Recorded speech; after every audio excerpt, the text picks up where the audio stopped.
Mari kita isikan masa menunggu waktu berbuka dengan ilmu, inspirasi dan senyuman.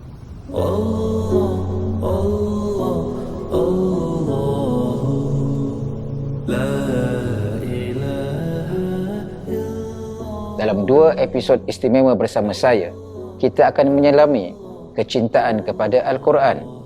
Bukan sekadar membaca tetapi memahami, bukan sekadar melafazkan tetapi menjiwai, bukan sekadar mendengar tetapi menyegar. Kita juga akan saut seruan agung Iqra, seruan untuk membaca, membina diri, meneroka. Saya menanti anda dalam 2 episod istimewa ini.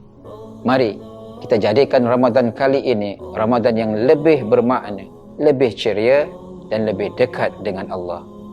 Jangan lupa ikuti saya dalam rancangan Hikmah Ramadan di Radio Warna dan juga Spotify Pejabat Mufti Singapura. Hikmah Ramadan, perjalanan hati menuju ilahi.